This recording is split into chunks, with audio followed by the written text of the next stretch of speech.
Traditions, values, culture. These are the things that help us remember where we came from.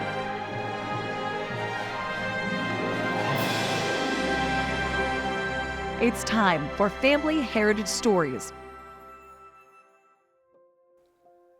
I'm Doug Jessup. And I'm Nisha DeGaring, and welcome to Family Heritage Stories, where we talk about what makes us. Things like traditions, values, and culture. How are these things passed down from generation to generation? Through deeds, through words, and through stories. There are reasons why people celebrate Swiss days or Day of the Dead. It's one word: culture. You've got a longer name than Makisi, okay? I do. You know, I know that most people call you Makisi Tapa, but I'm pretty sure that was not your given name. It wasn't. My full name is Manu Makisi Tapa Atautai. Sure, say that 3 times. Huh? We're at a cool venue, and we had you perform music for us today, and I'm gonna have you give a shout out to the people, and this is a clue, okay? So where are we today? We are in Taylorsville, Utah at Bonfire, the Kava Lounge, most epic Kava Lounge you've ever seen. Okay, there's a shameless plug. Okay, so Kava. Okay, so what is Kava? Kava is a ground up root of a plant that we grow in Tonga. And then we use it for traditional ceremonies, and here we gather around it and talk stories. There you go. Well, I like talking stories. So you talk Tonga. So obviously you have Polynesian culture. So were you born in Tonga, or where were you born? No, I was born here in Utah, Salt Lake City. Okay, and then have you been to Tonga? Yes, I have. Tell me about it. It was a good and bad experience for me. I got sent out there because I got in a little bit of trouble here in high school, and I got sent out there to be disciplined, and it turned out to be one of the best decisions that my dad ever made. So you're in Tonga, then you come back. Okay, your dad made a good decision. What happened from there? I just came back and basically fell into music, and music basically saved my life as far as me choosing the right people to be around. Describe the kind of music that you perform. It leans a lot towards reggae. That's the kind of music, but I try and change it up as much as I can. Now, do you perform your own songs or covers, or what's kind of? I can do both. I've written many songs and I do covers as well. One of the songs was called Gates, and it's featuring one of my good friends, Shonetoki. The song basically touches on just the struggles of everyday life and how nowadays you see mostly pain, and we're trying to go past that. In one of the verses, I talk about how you drive past a girl and she's just going through it, and all you're gonna do is just drive past her and not really think about her pain. But you don't know that it's raining and it's pouring in her world. And that's pretty much what Gates is, and then it's an uplifting song. Now, that reminds me, from what I understand, you and your band are doing some humanitarian work. And it seems like it's kind of tied to the people that are sometimes forgotten. Yeah, we try to feed the homeless as much as we can, basically on Saturdays. So if you guys here, come and help us. Yeah. Second South. We just try to give back, because I feel like we all felt that feeling of not having anything and not having help. So I just want to give that back. Well, me and my crew, we want to give that feeling back to people that feel hopeless. You know what I'm saying?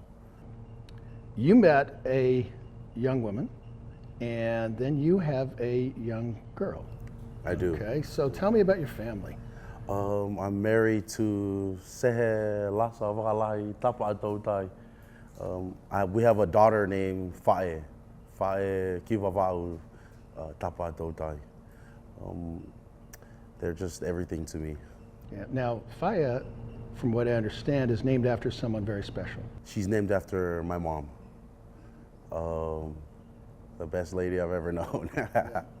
Well, the one performance that I think she would really be honored to be a part of is the one that had your daughter and the rest of your family. Yeah. So now that one was in a different language. Yes. So I'm presuming that was Tongan. Yeah. Okay, what was it called and what does it mean? The song is called Fola Fola, and it's basically about the story of Noah. And the song is asking, God tells Noah, to do his job and make the ark.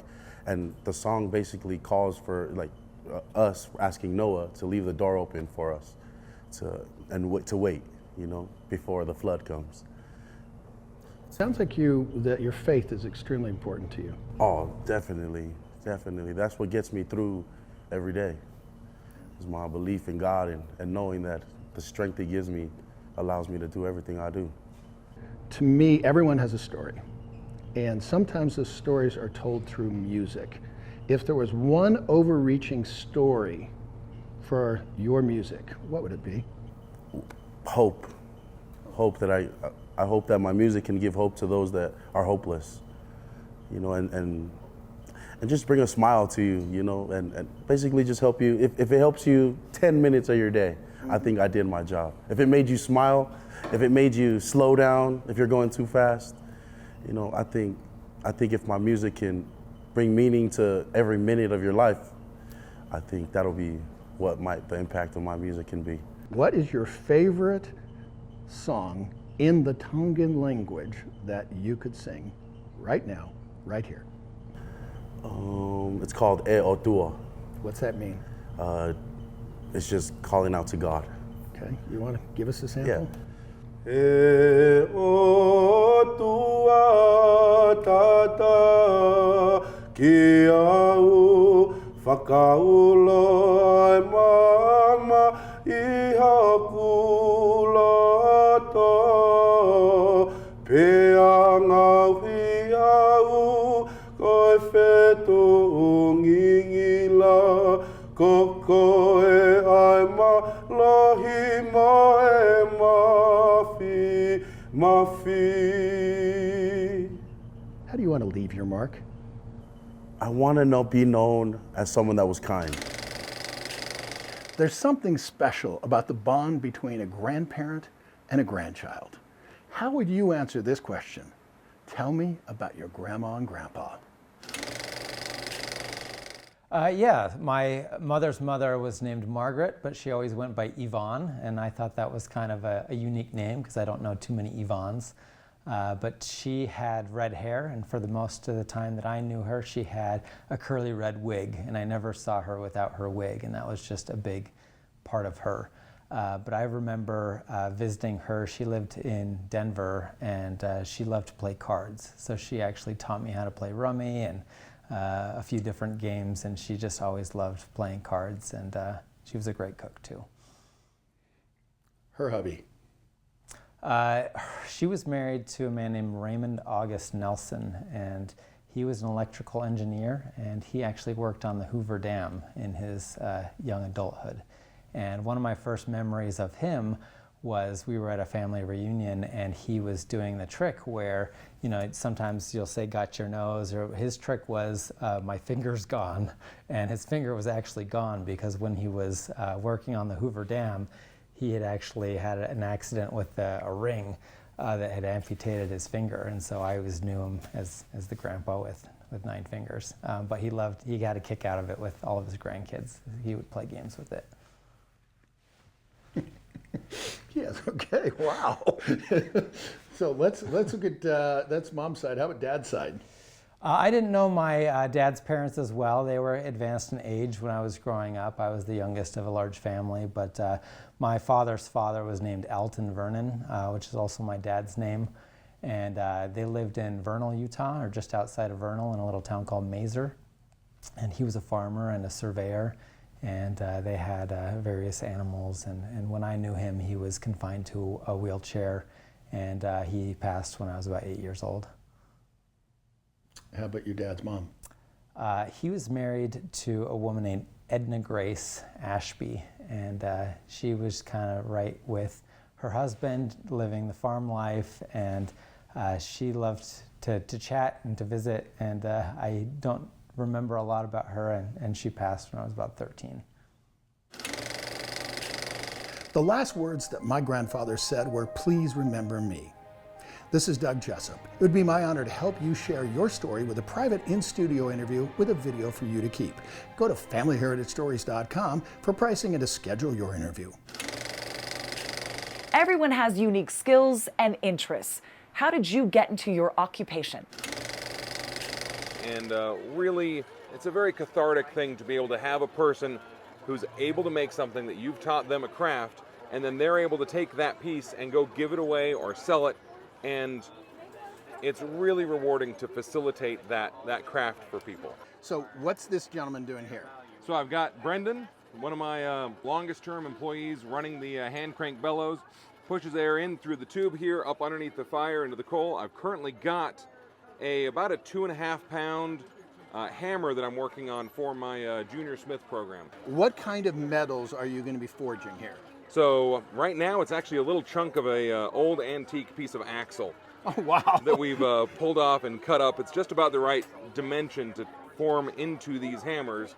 But we do everything from mild steel, construction grade stuff, all the way up to really high-end super steels in some of our higher-end knives. When you're at these shows, what's the question you get asked the most often? What is your favorite thing to make? And the answer is? Blacksmiths. Literally. Oh, okay. I got that. Okay, okay. I walked into that one.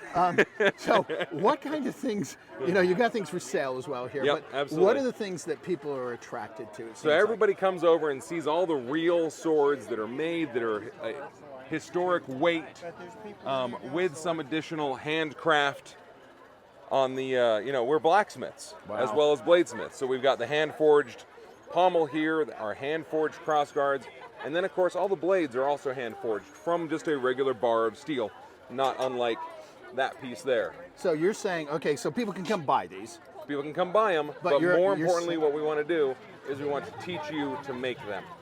Wow. If you get to make your own heirloom sword for your wife or your groomsman or your pastor, it's kind of a unique thing to be able to be a part of. What was the first car you drove? We're hopping on a train to explore the world at your leisure. We're going to go see the world's first patented motor car. We're going to the Mercedes-Benz Museum in Stuttgart, Germany. Carl Benz developed his first stationary gasoline engine, a one-cylinder two-stroke unit that ran for the first time on New Year's Eve back in 1879. Carl Benz filed for his first patent in January of 1886, described as a, quote, vehicle powered by a gasoline engine. It's interesting to note that the first car he built was a three-wheeled vehicle. The idea of a motor car wasn't getting much traction with the public, and so Carl's wife, Bertha Benz, really was her name, took their two teenage sons for a ride to her hometown and back, about 180 kilometers. FYI, Carl did not know that his wife did this, but it became the world's first long-distance journey in automobile history and silenced doubters and sparked the success of the automobile. In 1893, Carl patented the double-pivot steering system. Well, why is that important? Because it made four-wheeled cars like this Benz Velo possible. Here's some trivia for you. The name Mercedes came from the daughter of a client that commissioned a race car to be built. The Mercedes star logo has been used since 1909, and it stands for, you ready? Mobility on land, on water, and in the air. I know you're not supposed to have favorite kids, but I have to admit the Mercedes-Benz 300 SL Gullwing, unveiled as a racing car prototype back in 1952, oh man, took my breath away. On a side note, Chad Booth told me that one of his neighbors used to have one. Lucky. The company grew in the 1950s on the strength of commercial vehicles and the fact that there was a near monopoly on the manufacturing of diesel engines. The race car section of the Mercedes-Benz Museum looked like the coolest Hot Wheel collection ever, even from a distance. Up close, oh man, even better. Mercedes continues to be associated with luxury brands. The goal for the future is to be a major player in the electric vehicle space. They're also surprisingly good at putting cars on poles. From the Mercedes-Benz Museum in Stuttgart, Germany, I'm Doug Jessup. What are your family stories? I'm Nisha Garing. I'm Doug Jessup. It would be our honor to help you share your stories with an in-studio interview. We take out the bloopers, add in your pictures, and give you a digital video to keep. To schedule your interview, go to familyheritagestories.com. How do you want to be remembered? I'm with LaRene Bautner. We share a whole bunch of different interests, and one of those that I would say is we're both plant geeks. Of course. Yeah, that's all the stuff.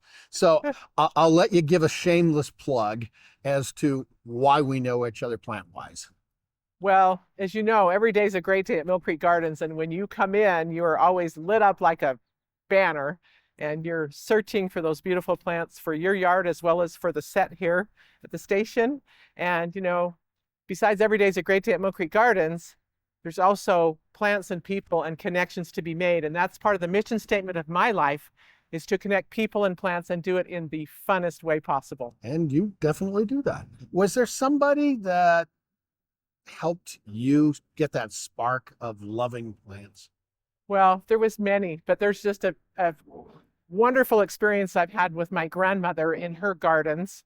And she had the most amazing garden with things like hibiscus, bleeding hearts, cranesbill wild geranium, burning bush, which is the beautiful fall color big shrub. She had a small hedge of those in her yard, and she planted bulbs. And it was every Memorial weekend we would go to her house after saving the tins of the cans for a few weeks beforehand, and we would go to her home. She would be picking the flags, or we call them iris.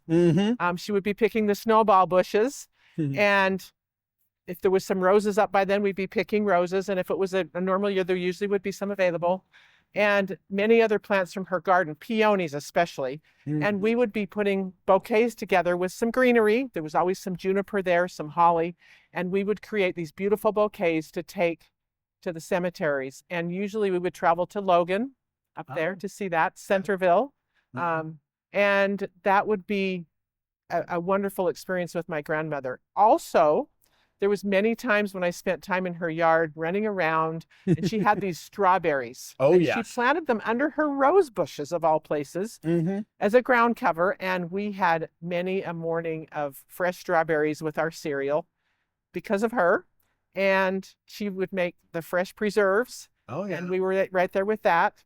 And she was from Danish descent, and so it was just this great opportunity to know my grandmother better. And a few years ago, we had a family reunion, and before that reunion, that whole week, I was thinking of grandmother and all these plants, and didn't even realize what a huge influence she was. And I happen to have a greenhouse in my backyard that's about 1,400 square feet, and I had... Sure, no problem. Everybody's got one of those, right? It's one of my hobbies too. I do it for a living, but it's also this hobby. Yeah. And I got this like inspiration, LaRene, you need to take some plants to this family reunion up in Albion, Idaho, and share these with your family. And it ended up that as I loaded my Suburban with everything I needed, and then I filled it with plants. Many trays of lilies, like this lily right here, and cranesbill, and iris, and daylilies, and bleeding hearts. And it was summertime, and I had propagated these, not knowing that's what I was going to do with some of them. And I got up there, and everybody was curious, what are these plants for? I waited till after the family meeting, and then I said, I've got some things to say about these plants. Everybody's curious about them, right? Let me tell you about grandmother's influence in my life for plants. And I was able to go through for a few minutes and just share where they were growing in her garden and how I learned about them. And then I said, okay, aunts and uncles, you get to choose first. Choose a handful to go home to your garden, and then cousins join in, and then your families join in. And by the time we were finished, there was only a small handful left. And by the time we left, they were all gone. And the cool thing is since then, I've had a few texts and phone calls from cousins saying, I'm in my garden and I'm looking at the plants you gave me for grandmother's garden, and thank you. And it just brought us together, even just for a fun moment. What was her name? Florence LaVere Sorensen. Wow. Beautiful. There's one plant that you introduced me to that I have to admit is now my favorite. And it's an Ito peony. Yes. And to me, to think that plant, I hate to say this, but that plant's going to outlive me. Yes, Okay. it will. Those So- are marvelous. When is a plant more than a plant? When is a tree more than a tree? Because They're always more than a plant and more Yeah. than a tree, and the influence that they give us in our lives. I look around here in this garden, And in every garden, and as I drive along, I just realized a few years ago that people don't see the world as I see it. They don't see the earth as I see it. I know that those grapevines over there are going to produce fruit. I know what they're going to look like in the fall. I know that when they're in the winter zone of their life, that what I can trim and what I can't, what I should and shouldn't do. And I know how to seed things out. It influences our lives so much. And you know, you talk about some of these huge trees, even that recently in the storms have blown over, and what they've been through, and what experiences they are, who's climbed in them, who sat under them and enjoyed a picnic, or enjoyed the shade, or took a nap, and what gift that tree is to us, what gift those plants are. I see parallels between nature and life because it's kind of intermingled.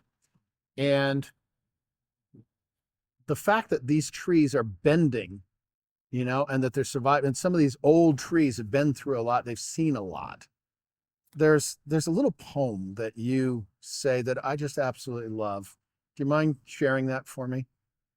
The name of the poem is either Adversity or Good Timber, depending on which source you look at. Yeah. But it goes like this. The tree that never had to fight for sun and sky and air and light, but lived out in the open plain and always got its share of rain, never became a forest king, but lived and died a scrubby thing. The man who never had to toil to gain and farm his patch of soil, who never had to win his share of sun and sky and light and air, never became a manly man, but lived and died as he began. Good timber does not grow with ease. The stronger wind, the stronger tree. The further sky, the greater length.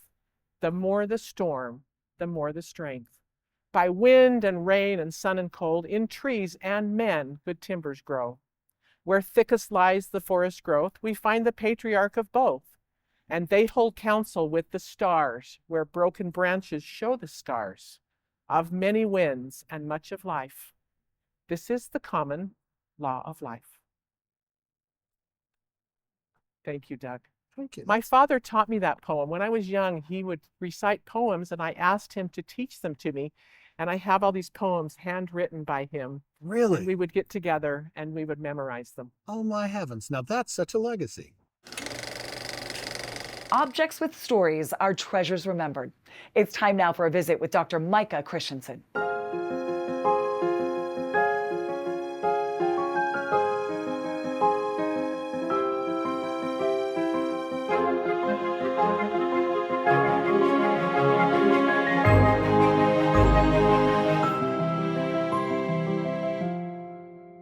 With me today, Dr. Micah Christensen, and we're here at Anthony's Fine Art. In the medieval times, if you were a king or a queen, you would take this cabinet part, and this is the stand part, throughout your country, and is your laptop. It would have your seals, your legal documents, and you'd dispense justice, and you'd rule on laws with the use of your cabinet on a stand.